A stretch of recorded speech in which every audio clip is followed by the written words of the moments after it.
Hello dear student, good morning.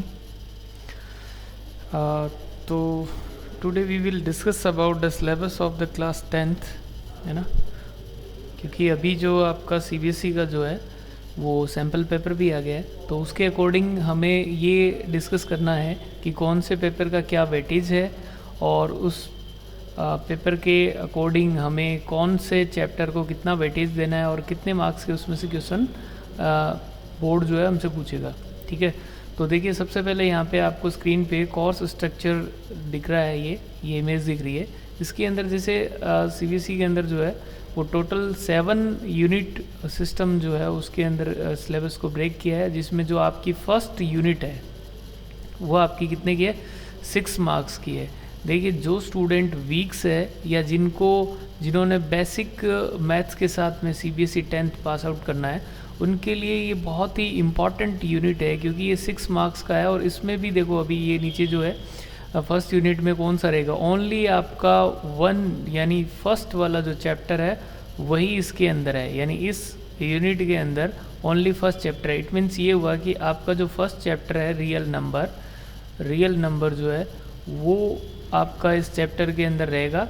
और उसमें भी देखो यहाँ पे क्या है, जैसे fundamental theorem of arithmetics, statement after the reviewing work done earlier and after illustrative and motivating through the examples, proof of the, यानी ये जो आपकी अर्थमेटिक थ्योरम्स जो है उसके अंदर जो जिस टाइप के जो आपके क्वेश्चन है 1.2 के अंदर, ठीक है, वो क्वेश्चन रहेंगे। और बेसिकली जैसे एचसीएफ और जो एलसीएम है ना, उन पे बेस्ड क्वेश्चन रहेंगे। एचसीएफ और एलसीएम पे बेस्ड, यानी क्वेश्चन सिंपल, आपको एचसीएफ कैसे फाइंड करना है, एलसीएम कैसे फाइंड करना है, और relation between HCF and LCM रहेगा। ठीक है, तो ये जो है इसके जस्ट बाद में हम ये डिस्कस करेंगे, एक एक चैप्टर के साथ में एनालिसिस करेंगे कौन सा जो है चैप्टर से कितने मार्क्स का क्वेश्चन रहेगा और टोटल कितने क्वेश्चन रहेंगे और उनको किस तरीके से आपको रीड करना है। तो ये एक जो है फटाफट से एक रिव्यू है जिससे आपको की हेल्प मिल सकती है एग्ज़ाम के अंदर, कि कम से कम टाइम के अंदर जो है वो अपन रिवाइज करके ज़्यादा से ज़्यादा कैसे मार्क्स ऑब्टेन कर सकते हैं। ठीक है ना। अब फिर उसके बाद में proof of the irrational number. Proof of the irrational number means यहाँ पे आपको √2, √3 एंड √5 ये सारे जो इरेशनल नंबर है इनको अपने को कॉन्ट्राडिक्शन थ्योरम की हेल्प से प्रूव करना है कि ये रेशनल नंबर है। ठीक है, फिर उसके बाद में decimal representation of the rational number in term of the terminating and non terminating terms. Means ये है कि जो p/q की फॉर्म में जो आपका रेशनल नंबर है, उस रेशनल नंबर का हमें जो टर्मिनेटिंग डेसिमल नंबर और नॉन टर्मिनेटिंग डेसिमल नंबर की फॉर्म में उसे चेंज करना है, और टर्मिनेटिंग रहेगा तो कब रहेगा और नॉन टर्मिनेटिंग रहेगा तो कब रहेगा। ठीक है, फिर उसके बाद में जो है इसमें रिकरिंग डेसिमल नंबर्स भी है। ठीक है, रिकरिंग कौन सा होगा, नॉन टर्मिनेटिंग रिकरिंग कौन सा होगा, टर्मिनेटिंग कौन सा होगा, वो सारा अपने को इसमें देखना है। तो यानी जो इसके अंदर फर्स्ट चैप्टर के अंदर जो आपका यूक्लिड डिवीजन लेमा था वो यहाँ से पूरी तरीके से रिमूव कर दिया गया है, वो अब नहीं है यहाँ पे। ठीक है, फिर चलते हैं अपन सेकंड यूनिट पे, यानी कि यहाँ पे देखा जाए तो आपका ओनली 6 मार्क्स का ये यूनिट है, 6 मार्क्स का ये यूनिट है, जिसके अंदर सिर्फ आपको इतना सा पढ़ना है, एचसीएफ एलसीएम। ठीक है, और जो इरेशनल नंबर है उनको प्रूफ कैसे करना है, और टर्मिनेटिंग नॉन टर्मिनेटिंग नंबर, सिर्फ इतना सा पढ़ना है, और ये 6 मार्क्स का है। तो आई थिंक जो स्टूडेंट जिनको मैथ से बहुत ऐसे डर लगता है उनके लिए बहुत ही इंपॉर्टेंट है, ये बहुत ईजी है। ठीक है, इसको एक पूरे वीडियो के अंदर मैं बताऊंगा कि इस चैप्टर का कैसे क्या इंपॉर्टेंट है। ठीक है, फिर उसके बाद में देखिए नेक्स्ट पे चलते हैं अपन। तो नेक्स्ट है आपका सेकेंड यूनिट जो है, यानी सेकंड यूनिट जो है वो देखो यहाँ पे कितने का, सेकंड यूनिट जो है वो है 20 मार्क्स का। ठीक है, अब ये 20 मार्क्स का जो सेकंड यूनिट है, इस यूनिट के अंदर देखिए क्या क्या है। जो आपका सेकंड यूनिट है इसके अंदर टोटल जो है 4 चैप्टर है। फर्स्ट वाला पॉलिनोमियल है, पॉलिनोमियल के अंदर भी देखिए क्या है, बिल्कुल सिंपल कर दिया है इसको, जीरोज ऑफ द पॉलिनोमियल्स, है ना, जीरोज जो फाइंड करते हैं, relationship between the zeros and coefficient of the quadratic polynomial, यानी सिर्फ ये 2 ही टॉपिक है। यानी ये आपका जो सेकंड वाला जो चैप्टर है ये आपका सेकंड चैप्टर है, जिसमें ओनली ये 2 टॉपिक ही रहे हैं। ठीक है, फिर चलते हैं अपन थर्ड पे चलते हैं। थर्ड के अंदर pair of the linear equation in 2 variable है। इसमें देखिए क्या है, इसमें pair of the linear equation in two variable and graphical method of their solution and consistency and inconsistency, यानी ये आपका जो थर्ड वाला जो चैप्टर है उसका फर्स्ट वाला पोर्शन यानी 3.1, ठीक है। फिर उसके बाद में algebraic condition for the number of the solution of the pair of the linear equation in two variable algebraically by substitution, by elimination and simple problem on the question reducible to the linear equation, यानी reducible to the linear equation जो है वो भी इसके अंदर है, ठीक है। reducible to linear equation वो भी है इसके अंदर, बट उसके अंदर simple situation प्रॉब्लम है। सिंपल सिचुएशन मीन्स ज़्यादा जो है ज़्यादा टफ नहीं है, इसके अंदर नॉर्मल प्रॉब्लम आएगी, हम देख लेंगे इसके अंदर कि कौन कौन सा किस टाइप का रहेगा, ठीक है। तो ये आपका जो है थर्ड चैप्टर। और फोर्थ चैप्टर जो है क्वाड्रेटिक इक्वेशन। क्वाड्रेटिक इक्वेशन में standard form of the quadratic equation जो कि आपका ax² + bx + c = 0 है, ठीक है। And solution of the quadratic equation only real roots के लिए है ये, by the factorization and by the using quadratic formula relationship between the discriminant and the nature of the roots, ठीक है। ये इसके अंदर रहा है। और जो आपका थर्ड है उसके अंदर एक क्रॉस मल्टीप्लिकेशन मेथड और था, वो जो है वो अब रिमूव हो गया है, ठीक है। क्रॉस मल्टीप्लिकेशन मेथड रिमूव हो गया है। क्वाड्रेटिक इक्वेशन में सिर्फ ये रहा है। और फोर्थ में है अर्थमेटिक प्रोग्रेशन, फोर्थ चैप्टर, जिसमें motivating for the studying arithmetic progression derivation of the nth term and the sum of the first n term, यानी यहाँ पे आपको सिंपल nth टर्म फाइंड करना और Sn, ये इन पे बेस्ड ही क्वेश्चन रहेंगे, जिसके अंदर जो लैंग्वेज वाले क्वेश्चन है वो नहीं रहेंगे। तो a + n - 1 × d इस फॉर्मूले पे बेस्ड, और एक जो इसका फॉर्मूला है n/2 × 2a + n - 1 × d, और इसका एक और फॉर्मूला है n/2 × a + an, ठीक है। इन दोनों फॉर्मूले पे बेस्ड जो है वो पूरी एक्सरसाइज है। तो यहाँ पे जो है वो टोटल जो आपकी सेकंड यूनिट जो है इसमें 4 चैप्टर है, यानी आपका ये आपका सेकंड चैप्टर है, ये आपका थर्ड चैप्टर है, ये आपका फोर्थ चैप्टर है, और ये आपका फिफ्थ चैप्टर है। तो ये कंप्लीट जो है इसको अलजेब्रा बोला, और ये 20 मार्क्स का है, ठीक है ना। 80 मार्क्स का जो आपका पेपर है उसमें से 20 मार्क्स का जो है वो यूनिट सेकंड है, ठीक है। चलिए फिर उसके बाद में चलते हैं अपन थर्ड यूनिट पे। तो थर्ड यूनिट जो है वो आपका है 15 मार्क्स का, जिसमें जियोमेट्री है, और ये 15 मार्क्स का है, ठीक है। तो थर्ड यूनिट में देख लेते हैं क्या रह गया है आपका। थर्ड जो है वो जो वीक स्टूडेंट है उनके लिए बहुत अच्छी एक्सरसाइज है, यानी थर्ड यूनिट जो है बहुत ही इंपॉर्टेंट है। ये 12 मार्क्स की जो रह गई है आपकी, ठीक है। 12 मार्क्स की थर्ड यूनिट आपकी 6 मार्क्स की है ना। थर्ड यूनिट जो है वो आपकी 6 मार्क्स की है, सॉरी, ठीक है। ये आपका ओनली 6 मार्क्स का है, यानी आपका फर्स्ट यूनिट और ये थर्ड यूनिट ये तो नेसेसरी है। वो स्टूडेंट जो चाह रहे हैं कि मैथ्स से बस पास हो जाएं हम, ठीक है ना, उनके लिए ये तो कंफर्म ही है कि इनको करना ही करना है, ठीक है। तो मैं जो नेक्स्ट वीडियो है वो सिर्फ फर्स्ट और थर्ड यूनिट पे ही बनाऊंगा, ठीक है ना। तो देखिए थर्ड यूनिट के अंदर क्या रहा है, इसमें क्या है, लाइंस इन 2 डायमेंशंस। 2 डायमेंशंस के अंदर देखो यहाँ पे concept of the coordinate geometry, geometry के अंदर graph of the linear equation, distance formula and section formula, ठीक है। ये सिर्फ 3 ही कंसेप्ट रहे हैं इसके अंदर, और ज्योमेट्री की सबसे इजी एक्सरसाइज है ये, ठीक है। तो ये यानी कि कोई भी वीकर स्टूडेंट है उसको फर्स्ट और थर्ड तो मस्ट है, उसे करना ही है, क्योंकि 6 मार्क्स यहाँ से और 6 मार्क्स यहाँ से आपके कंप्लीट हो जाएंगे, ठीक है। अब चलते हैं फोर्थ यूनिट पे। ट्राइंगल, ट्राइंगल जो है फोर्थ यूनिट, सॉरी ये कोऑर्डिनेट ज्योमेट्री था, और ज्योमेट्री पे चलते हैं अपन। ज्योमेट्री जो है वो आपका फोर्थ यूनिट है, ठीक है। तो इस फोर्थ यूनिट में, ये फोर्थ यूनिट 15 मार्क्स का है। वैसे ये थोड़ा सा जो है वो टफ सेक्शन रहता है, ठीक है। और इसमें जो है आपका ये रहेगा, इसमें 3 चैप्टर रहेंगे। एक तो ट्राइंगल, ट्राइंगल जो कि बहुत ही मेजर इंपॉर्टेंट चैप्टर है, जो कि 6 चैप्टर है, आपको पता होगा। फिर उसके बाद में सर्कल, ठीक है, सर्कल वाला चैप्टर है, ठीक है। ट्राइंगल के अंदर देखो क्या रह गया आपका, तो यहाँ पे डेफिनेशन, एग्जाम्पल, ठीक है, counter example of the similar triangle है ना, इसमें मोस्टली जो है सिमिलरिटी है, सिमिलरिटी पे बेस्ड आएगा। और इसमें जैसे थेल्स थ्योरम है, ठीक है, और इसमें पाइथागोरस थ्योरम्स है, ठीक है, तो वो सारा कंसेप्ट रहेगा। तो ट्रायंगल वाला पोर्शन एक थोड़ा सा tough to moderate to tough part रह जाता है, ठीक है। फिर उसके बाद में हम बात कर लेते हैं, यानी इस सेक्शन के अंदर अगर हम बात करें सर्कल की, तो सर्कल बहुत ईजी है।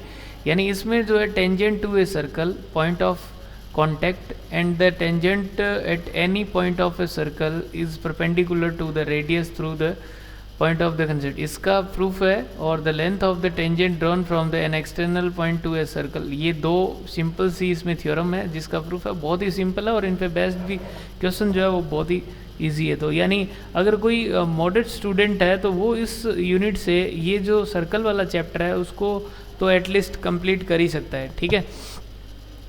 चलिए उसके बाद में चलते हैं नेक्स्ट, कंस्ट्रक्शन, ठीक है। कंस्ट्रक्शन के अंदर अपने को क्या करना है, division of a line segment in the given ratio, ये बहुत इजी है।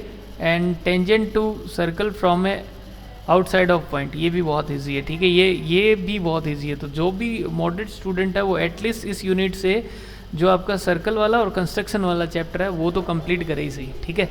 फिर चलते हैं अपन नेक्स्ट फिफ्थ यूनिट पे। तो जो आपकी फिफ्थ यूनिट है वो है ट्रिग्नोमेट्री।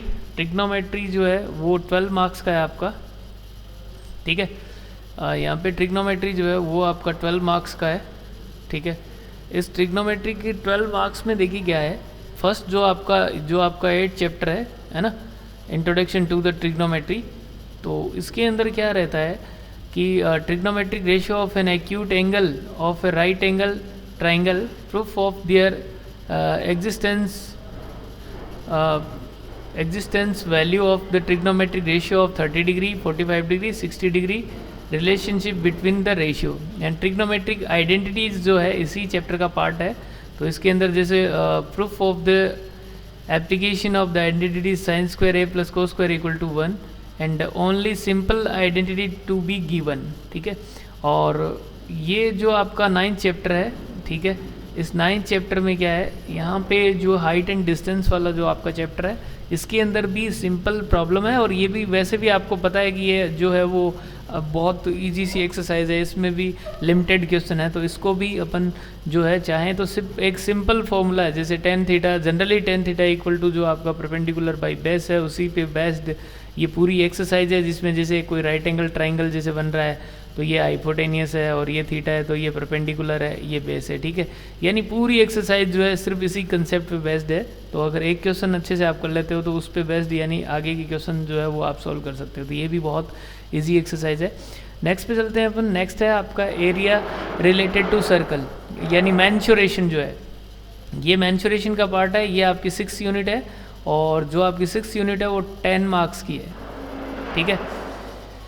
तो इसमें जो 10 मार्क्स जो है वो देखो किस टाइप से, इसमें 2 चैप्टर रहेंगे आपके, कौन कौन से, area related to circle and surface area and volume. ये भी बहुत इजी एक्सरसाइज है, इसमें भी कुछ नहीं है, सिंपल फॉर्मूला बेस्ड क्वेश्चन है। इसमें जितने भी जो आपको पता होगा कि एरिया रिलेटेड टू सर्कल में तो आपका सेगमेंट और जो segment and sector of circle, ठीक है, इनके जो 2 फॉर्मूले हैं उन्हीं पे बेस्ड पूरी एक्सरसाइज है। और जो आपका सरफेस एरिया एंड वॉल्यूम है, इसके अंदर जितनी भी 2D 3D ऑब्जेक्ट्स है उनका जो एरिया है और वॉल्यूम है, एरिया और एंड वॉल्यूम के जो फॉर्मूलाज है उन पे बेस्ड सिंपल क्वेश्चन है। तो ये आपकी ये भी जो है वो इजी एक्सरसाइज है। फिर उसके बाद में चलते हैं नेक्स्ट पे। तो फिर नेक्स्ट जो है ये है आपका unit number 7, statistics and probability. Statistics and probability जो है वो भी बहुत ही इजी एक्सरसाइज है, 11 मार्क्स की है ये, ठीक है।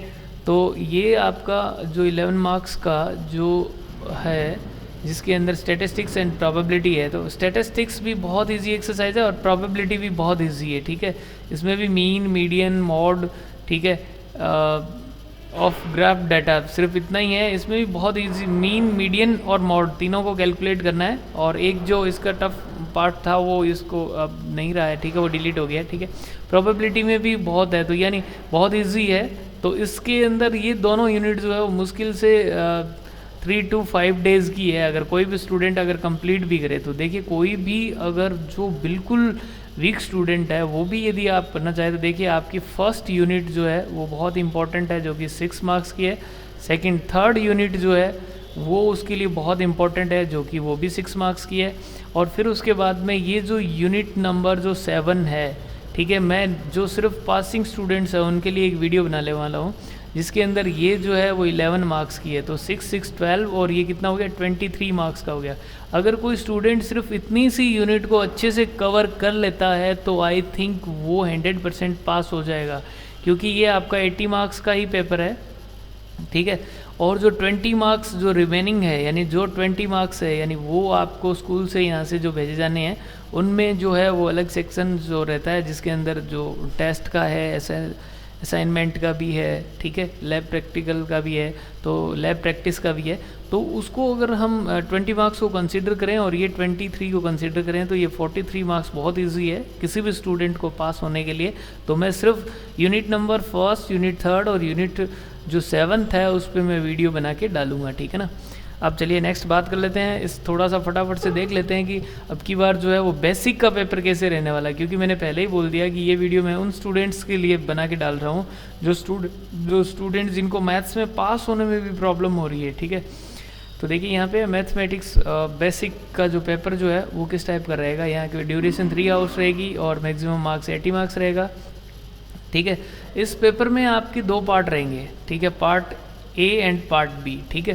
पार्ट ए जो है it consist of the 2 section, यानी 2 सेक्शन रहेंगे इसके अंदर।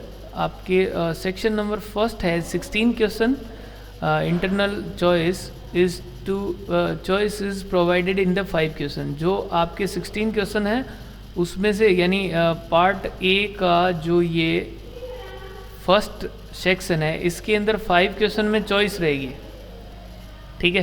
फिर उसके बाद में इसका जो सेकंड है इसके अंदर जो है section second has 4 case study based question रहेंगे इसके अंदर। Each case study has the 5 case based sub part and the examinee to attempt the 4 of any 5 sub parts. यानी यहाँ पे जो 5 है उनमें से आपको 4 जो है वो चॉइस 4 सेलेक्ट करके आपको सॉल्व करने हैं, ठीक है ना। ये आपका पार्ट फर्स्ट रहेगा, यानी इसके अंदर जो है 16 और 4 कितने होंगे, यहाँ पे 20 क्वेश्चंस जो है वो 20 क्वेश्चन आपको पार्ट फर्स्ट से करना है। सेकंड पे चलते हैं। सेकंड पार्ट में जो है यहाँ पे question number 21 and 26 are very short answer type question of 2 marks, है ना। 21 to 26 जो है वो आपका रहेगा 2 मार्क्स का, ठीक है। और सेकंड पे रहेगा क्वेश्चन जो 27 to 33 है वो एंड शॉर्ट टाइप क्वेश्चन जो कि आपके 3 मार्क्स के रहेंगे, 27 to 33, ठीक है, ये आपके 3 मार्क्स के रहेंगे। और उसके बाद में जो आपका फिर उसके बाद में internal choice is provided in 2 questions of 2 marks of